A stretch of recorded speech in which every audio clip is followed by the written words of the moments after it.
Hey everyone, it's Matthew here live at PAX West with the official SDGC, talking to Brian, one of the people bringing us Praey to the Gods, or Praey for the Gods. A great indie game coming out. You had an amazing Kickstarter. How are you doing today? I'm doing fantastic, thanks. We're having a blast at PAX, so... Your booth is packed at all times. Yeah, there's moments where you can see the carpet, and even the enforcer tells us that, and which is, good to hear. So we're happy.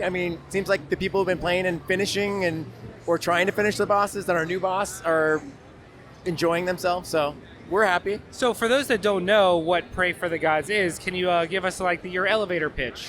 So Praey for the Gods is what we call an open world boss climbing adventure game. So obviously we have some heavy influences from Shadow of the Colossus.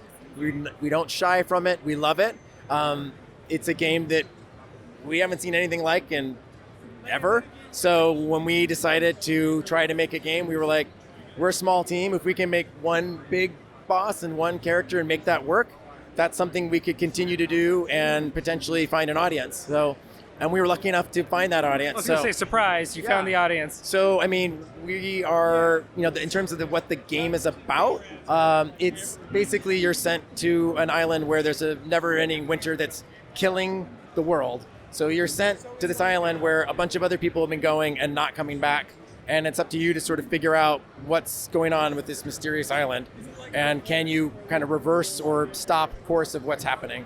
And along the way, obviously you run into these larger than life enemies that don't want you there, as well as smaller minions and what we call champion mini bosses. And you can explore the world and find other items, collect things. We have a small survival system as well that basically can change and alter the path of a boss battle pretty dramatically for you. In hard and legendary mode, normal and easy, we tune that to be more incentive based. But overall, that's the gist of the game. And full disclosure, because I am also a Kickstarter backer of this from back then. You're quite welcome. So you don't have to sell me on it. Right. But so what can you tell us about how the game has progressed from those early Kickstarter days to what we're seeing today?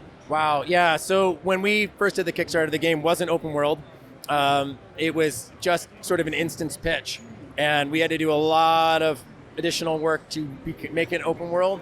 Our climbing worked on that one kind of bipedal Yeti boss guy. And then after that, we started working on a larger flying boss that we showed in our Kickstarter and really realized that was going to take the physics to its limits. And it took us about a year to get that boss done, which is why we had to delay a little bit to get that to really work. And over time, started getting faster, started getting easier for us. It's still a challenge to get these things to be what we want, but from when we looked back to where we were to where we are now, it's way, way more fun in the sense that we can think of things that we've done before and be like, well, let's make that even cooler. How can we make that even better? And now that we're in early access, which was something that we're so happy that we did, because it offers the ability for backers like you to maybe weren't in the beta, can give us feedback, can try the game. And as well, we know now that we're going to get those stretch goals that we missed, which are the 3 additional bosses, while we also work on consoles with polishing, which optimizes the game for our PC players as well. And then when we do our final release that we're looking to be, Q2, or probably 2020, in PS4, Xbox One, and Steam, those players will get the big final ending. We call it V1, but basically we'll hold back that last boss so that everyone gets it at the same time. Nice. So there's no major spoilers, although we have to market the game and show new stuff. We'll do our best to hold that back so that everyone gets at least it backed, and we've been so patient, get the game as they wanted it. So that's where we're at. So if you had to, I know it's like asking who your favorite child is, but what's your favorite boss so far? What is the one you want everyone to experience? So for me, we still have a lot of people that are like, I don't understand the story, what's going on, tell us more. And when I look across the boss, they're all my babies. I love them all. But the first one you see with the hole in its stomach, rising from the ground, that to me is still my favorite. The one that really tells what's going on for people that may have questions. This one as well, I love them all. What I love about this one is we started implementing more of what we started hinting about in one of the newsletters was our puzzle tech that we were implementing that helps you in caves and stuff. We found we could actually put that onto the bosses So Nice. things rotate and shift when you hit them. So that unlocks paths and creates new ways.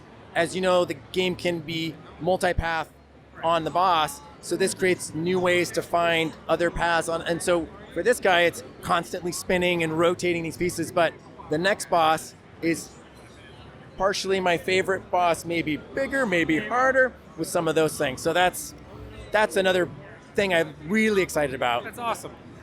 We don't want to take up too much of your time. Sure. It's super busy here, and we are smack dab in the middle of your thing.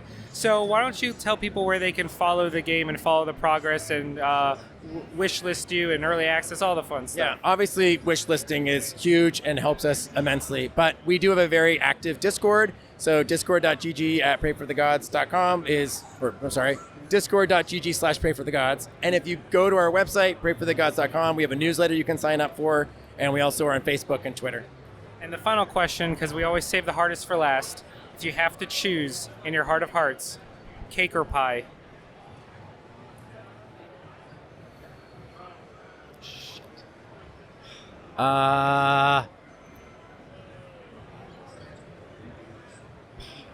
Pie. Right answer. For me. That was hard because I Told was you. going through all the different types of cakes and all the No different. one ever expects that question. No, that was the hardest one I've had all day. Just saying.